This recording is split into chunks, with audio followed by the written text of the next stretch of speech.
আজি আমি আলোচনা কৰিম নৱোদয় পৰীক্ষাৰ বাছনি পৰীক্ষাৰ কাৰণে যিটো এন্ট্ৰেন্স দিয়া হয় পৰীক্ষা দিয়া হয় বাছনি কৰাৰ কাৰণে ক্লাছ 5ৰ পৰা এক্সাম দি কিনে পৰীক্ষা দি কিনে 6ত এডমিশ্যন লয়। চ' আজি আমি আলোচনা কৰিম পাটীগণিতৰ পৰা কি আলোচনা কৰিম সংখ্যা আৰু গণনা। এবাৰ কথাটো হ'ল যে সংখ্যা মানে কি, সংখ্যা আমি কেনেকৈ বুজোঁ আৰু গণনা মানে কি। সংখ্যা মানে সকলো বুজি পোৱা যে সংখ্যা যেনেকৈ 1 2 3 4 5 6 এনেকুৱা এক্সেট্ৰা। গণনা কেনেকৈ কৰে, তোমাক মই দোকানত পঠাই দিছোঁ, তুমি দোকানৰ পৰা মই কৈ দিলোঁ তুমি চিপছ এটা লৈ আহিবা আৰু 5 টকীয়া এটা ঘূৰাই লৈ আহিবা। তোমাক আচলতে কেইটকা দি দিছিলোঁ 10 টকীয়া, কেইটকা ঘূৰাই লৈ আহিছ 5 টকীয়া, চিপছ এটা লৈ আহিছ। চ' এনেকুৱা কি কৰিলোঁ তুমি কেনেকুৱা হ'ল, এইটো কি হ'ল গণনা কৰা হ'ল। চ' এতিয়া আমি আৰম্ভ কৰোঁ সংখ্যা আৰু গণনাৰ প্ৰথমটো কুৱেশ্যন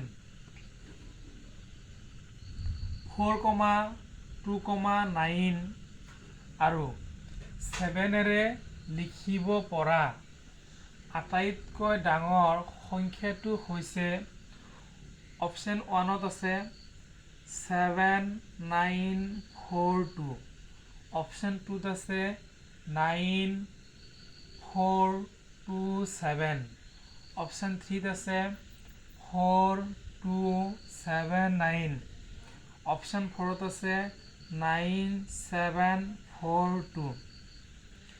এতিয়া আমি কোনটো শুদ্ধ উত্তৰ হয় এইটো আমি বাছি নিৰ্ণয় কৰিব লাগে। চ' আমি এতিয়া এনেকৈ ক'ব পাৰিম কেনেকুৱাকৈ যে আটাইতকৈ কিহৰ কথা কৈছে ডাঙৰ সংখ্যা, আটাইতকৈ উল্লেখ কৰিছে যে ইয়াত 4টা সংখ্যা দিছে, কি আছে 4 আছে 2 আছে 9 আৰু কিমান আছে 7।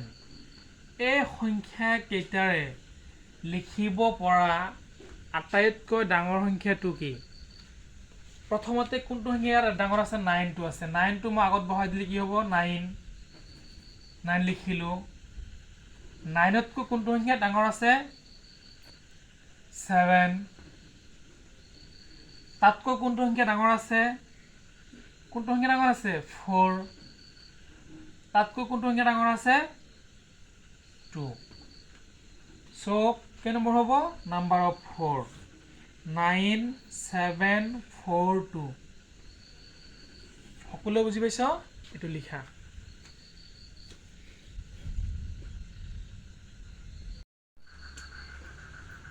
কুৱেশ্যন নং 2 চাবা,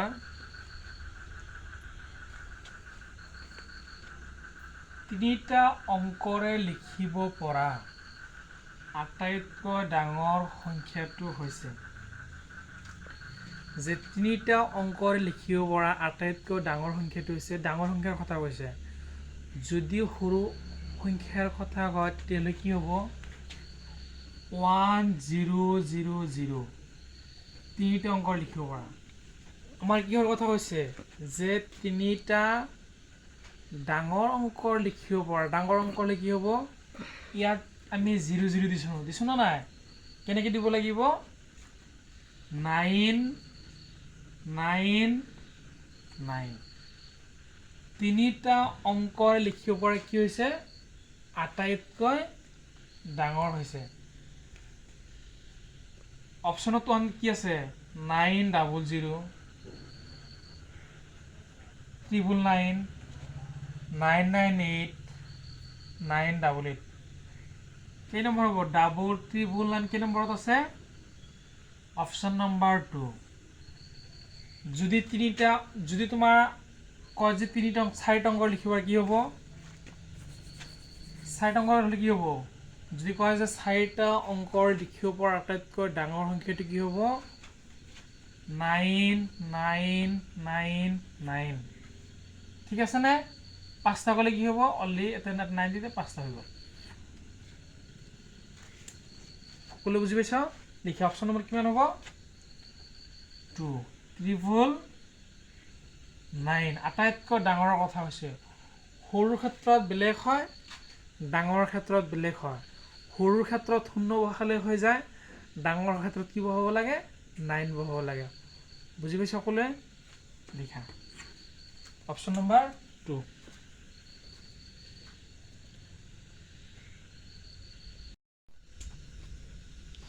এটা কোৱেশ্চন নং কিমান 3 কি চাবা 1,34,400 আৰু 27ক অংকৰে লিখিলে পোৱা যাব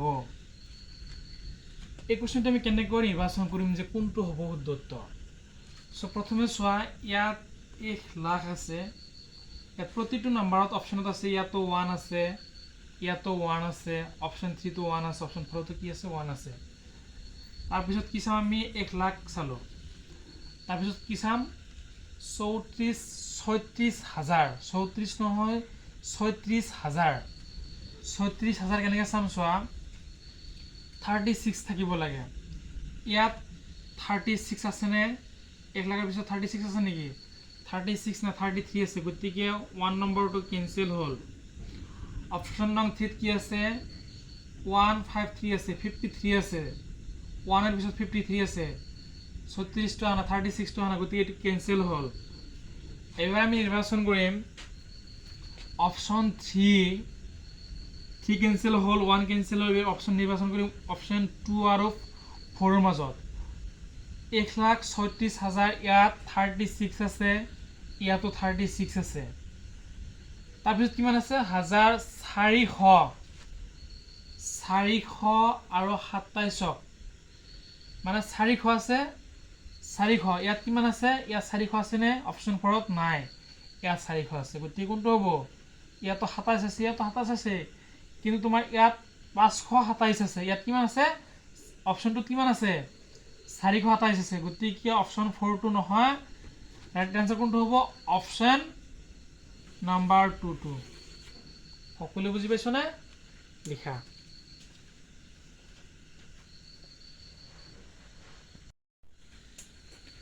কোৱেশ্চন নং 4 চাবা 0,3,1,5 এৰে লিখিব পৰা আটাইতকৈ সৰু সংখ্যাটো হৈছে কি কৈছে যে আমাৰ আগত কেইটা অংক দিছে 0,3,1,5 5 এ লিখিব পৰা আটাইতকৈ সৰু সংখ্যাটো কি আমি এবাৰ চাব লাগে কি আছে অপশ্যন দিয়া আছে 1ত 0,3,5,1 অপশ্যন 2ত আছে 3,0,1,5 অপশ্যন 3ত আছে 0,1,3,5 অপশ্যন 4ত আছে 1,0,3,5 এবাৰ চাবা যেতিয়া আমি আটাইতকৈ সৰু সংখ্যাটো নিৰ্বাচন কৰিব যাওঁ যদি শূন্য থাকে আসলতে কিছুমান ল'ৰা ছোৱালী ভুল কৰে যদি শূন্য থাকে শূন্যটো আগত লিখি দিয়ে তাৰপিছত 1 লিখে তাৰপিছত যেনেকুৱা থাকে 3 থাকে বা 4 থাকে বা 2 থাকে এনেকুৱাকৈ বেছিকত ডাঙৰলৈ গুচি যায় কিন্তু যেতিয়া আমাক সৰু সংখ্যাটো নিৰ্বাচন কৰিব দিব তেতিয়া আমি শূন্যটো 1 ৰ মাজত দিব লাগে 1 টো লিখিলো তাৰপিছত 0 দিব লাগে যদি আমি 1 ৰ পিছত 0 নিদিয়া তেতিয়া হলে সেই সংখ্যাটো কি হ'ব ভুল হ'ব এবাৰ চাবা প্ৰথমটো আছে 0 আছে মই কৈছো যে যদি 0 টো আগত থাকে হেতু কেতিয়াও শুদ্ধ উত্তৰ নহয় গতিকে 0 এটা আছে না নাই নাম্বাৰ 1 2 কেনসেল এবাৰ চাবা অপশ্যন 2 ত আছে 3,0,1,5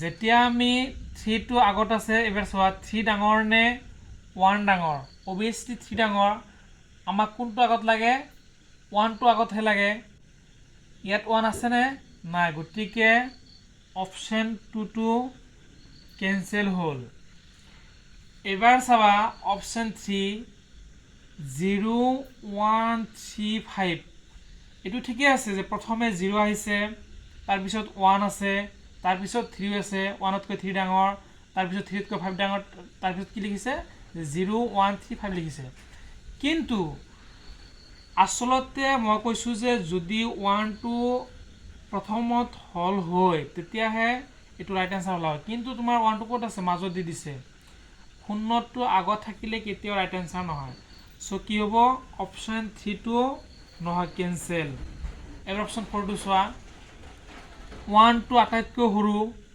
0টো সৰু যদি মাজত লিখিব লাগিব 1 তাৰপিছত 0 তাৰপিছত কি আহিব 3 তাৰপিছত কি আহিব 5 গতিকে ৰাইট এনচাৰ কোনটো হ'ব অপচন নম্বৰ 4 সকলোৱে বুজি পাইছ না লিখা অপচন 4টো লিখা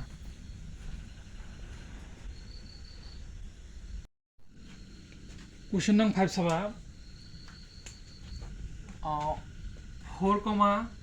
6, 0, 7 এৰে লিখিব পৰা আটাইতকৈ ডাঙৰ সংখ্যাটো হৈছে কি কি দিছে 4 দিছে 6 দিছে 0 দিছে আৰু কিমান দিছে 7 এই সংখ্যাকেইটা লিখিব পৰা আটাইতকৈ কি কৈছে ডাঙৰ সংখ্যাটো কি হ'ব অপচন 1 2 3 4 যদি আমি বিবেচনা কৰোঁ কোনটো নিৰ্বাচন কৰিম চাবা এই সংখ্যাটোৰ ভিতৰত আটাইতকৈ ডাঙৰটো কি আছে 7 আছে 7 আছে না 7 আছে তাৰপিছত কোনটো ডাঙৰ আছে 6 আছে তাৰপিছত কোনটো ডাঙৰ আছে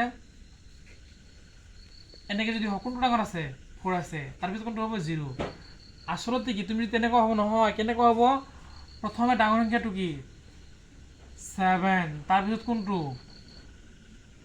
7 তকৈ সৰু কোনটো আছে 6 আছে তাৰপিছত সৰু কোনটো আছে 4 আছে তাৰপিছত কোনটো আছে 0 আছে এইবাৰ চাবা আটাইতকৈ ডাঙৰ সংখ্যাটো প্ৰথমে কোনটো কি আহিব 7 আহিল তাৰপিছত কি আছে সৰু কোনটো আছে 6 আছে তাৰপিছত অপচন 0 কি 0 আছে 4 আছে এটো হ'বনে নহয় কিয় নহয় 0টো মাজত দি দিছে গতিকে অপচন 1 টো নহয় কেনসেল হ'ল এবাৰ অপচন 2 টো চাবা 7 6 4 0 প্ৰথমে ডাঙৰ কোনটো 7 ইয়াতকৈ সৰু কোনটো 6 ইয়াতকৈ সৰু কোনটো 4 ইয়াতকৈ সৰু কোনটো 0 কোনটো হ'ব অপচন নম্বৰ 2 অপচন নম্বৰ 3 টো চাবাছো 7 আছে 4 আছে 6 আছে 0 আছে 7তকৈ 4 সৰু ঠিকই আছে কিন্তু 4তকৈ 6 আকৌ ডাঙৰ হ'ল গতিকে অপচন নম্বৰ 3 টো নহয় তাৰপিছত চাবা অপচন নম্বৰ 4 আছে কি 7 0 7 এৰ পিছত 0 আছে গতিকে এইটো নহয় অপচন নম্বৰ কোনটো পালো আমি 2 সকলো বুজি পাইছ লিখা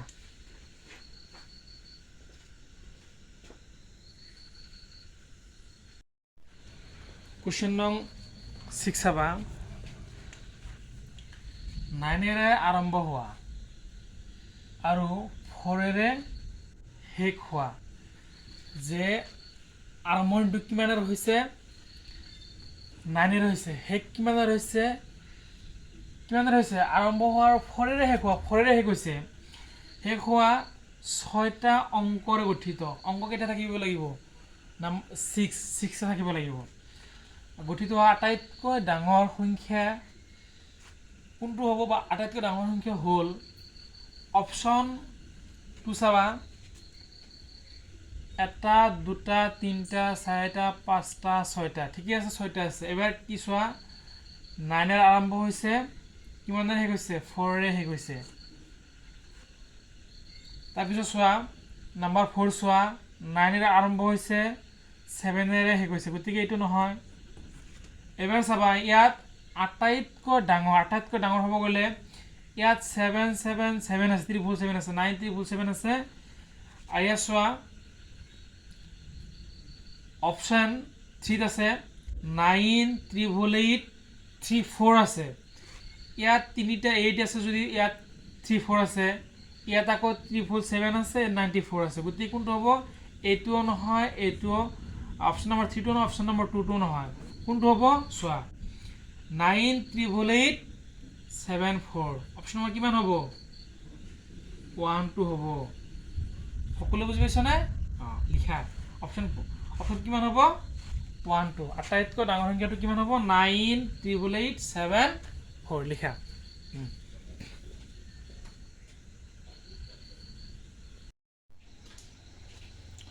Question number 7 টো চাবা 5টা অংকৰে লিখিব পৰা আটাইতকৈ ডাঙৰ সংখ্যাটো আৰু আটাইতকৈ সৰু সংখ্যাটোৰ যোগফল। প্ৰশ্নত কৈছে যে 5টা অংকৰ লিখিব পৰা আটাইতকৈ ডাঙৰ সংখ্যাটো আৰু আটাইতকৈ সৰু সংখ্যাটোৰ যোগফল কিমান। 5টা অংকৰ লিখিব পৰা আটাইতকৈ ডাঙৰ সংখ্যাটো কি হ'ব চাবা। 9 কেইটা হ'ব? 9 এটা, দুটা, তিনিটা, চাৰিটা, 5টা লিখিলোঁ। ঠিক আছে। আটাইতকৈ ডাঙৰ সংখ্যাটো আৰু কি কৈছে, আৰু আটাইতকৈ সৰু সংখ্যাটোৰ যোগফল। যোগ কৰা। আটাইতকৈ সৰু সংখ্যাটো কি হ'ব? কিমান হ'ব? 1ৰ লগত কেইটা শূন্য হ'ব? এটা, দুটা, তিনিটা, চাৰিটা। চোৱা, 5টা অংকৰ লিখিব পৰা আটাইতকৈ ডাঙৰ সংখ্যা কেইটা হ'ল? এটা 9 এটা, দুটা, তিনিটা, চাৰিটা, 5 9 হ'ল। আৰু কি কৈছে? 5টা অংকৰ লিখিব পৰা আটাইতকৈ সৰু সংখ্যা কিমান আছে? যিটো কেইটা আছে? এটা, দুটা, তিনিটা, চাৰিটা, 5টা। এবাৰ কি নিৰ্ণয় কৰিব দিছে? যোগফল। যোগ কৰিম। কিমান লিখিম? 9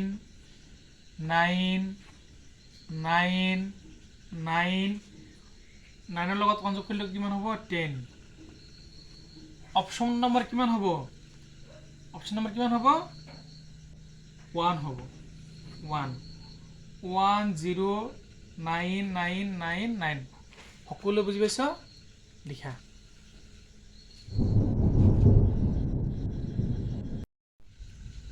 কুৱেশ্যন নং 8 চাবা।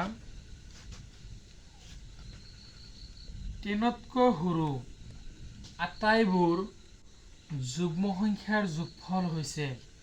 অপশ্যন 1ত দিছে 20, অপশ্যন 2ত দিছে 22, অপশ্যন 3ত দিছে 24, অপশ্যন 4ত দিছে 18। এইবাৰ প্ৰথম কথা হ'ল যে আমি যুগ্ম সংখ্যা কি আৰু অযুগ্ম সংখ্যা কি চিনি পাব লাগে। যুগ্ম সংখ্যাটো তোমালোকে জানা কিমান?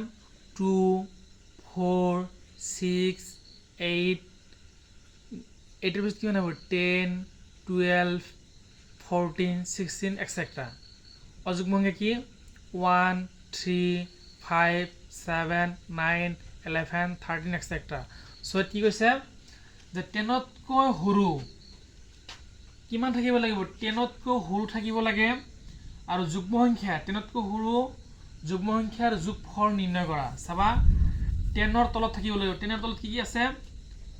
2 প্লাছ কিমান? 4 প্লাছ কিমান? 8। 10ৰ তলত আছে নে নাই? আৰু কিমান ৰৈ গ'ল? 6 একটা আছে। আৰু কিবা আছেনে? নাই। এবাৰ চাবা, ইকুৱেলটো কিমান হ'ব? 8ৰ লগত যদি 6 যোগ কৰা কিমান হ'ব? 14 হ'ল। 14ৰ লগত 4 যোগ কৰিলে কিমান হ'ব? 18 হ'ল। 18ৰ লগত 2 যোগ কৰিলে কিমান হ'ব? 20 হ'ব। 20 হ'ল। 20 হ'ল। অপশ্যন নম্বৰ কিমান আছে? 2ত আছে 22, 3ত আছে 24, 4ত আছে 18, অপশ্যন 1ত আছে কি? 20। কিমান হ'ব? 20। সকলো বুজি পাইছ? মাথো যোগফলটো কিমান হ'ব? 10ৰ তলত থাকিব লাগিব, যুগ্ম সংখ্যা হ'ব লাগে। এইটো কথা। কিমান পালো? অপশ্যন 1 লিখা।